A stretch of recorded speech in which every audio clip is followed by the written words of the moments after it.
Teachers ఉంటారు, దీవెనలు ఉంటాయి, మంచి వాళ్ళు మనస్ఫూర్తిగా కోరుకుంటారు. మీలాంటి భక్తి పనులు ఆశీస్సులు ఉంటే మాలాంటి వాళ్ళు ఇంకా వృద్ధిలోకి వస్తాం. అమ్మో నేనెందుకు సార్ నేను మీరు చేసే యాక్టివిటీస్ చూస్తున్నాను కదా, సెల్లో చూస్తున్నాను.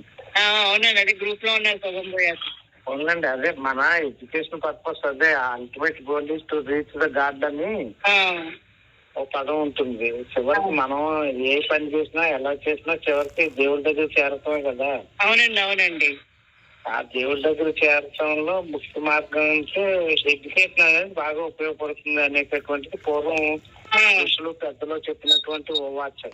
అవునండి, అలాగే ఫాలో అవుతున్నాం కానీ నచ్చట్లేదు సార్ సమాజంలో కొంతమందికి. అమ్మా నచ్చినా నచ్చకపోయినా మన దూరంలో మన పద్ధతి ప్రకారం మనం వెళ్ళిపోవడమే. అవునండి అవును. మన పద్ధతి నచ్చిన వాళ్ళు మన దగ్గరికి వస్తారు, లేదంటే ఆ దారి వాళ్ళు చూసుకుంటారు. అలాగే మన దారి వదలకూడదు ఎప్పుడు. వదలలేదండి, వదలను ఎన్ని కష్టాలు మనకి అది మీరందరూ ఉన్నారు సార్, సపోర్ట్ గా ఉన్నారు, సహాయ సహకారాలు జీవితంలో ఉన్నాయి. ఎక్కడ సార్ మరి ఇప్పుడు మీరు?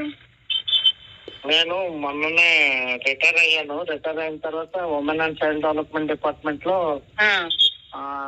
చేస్తున్నాను. ఎక్కడండి?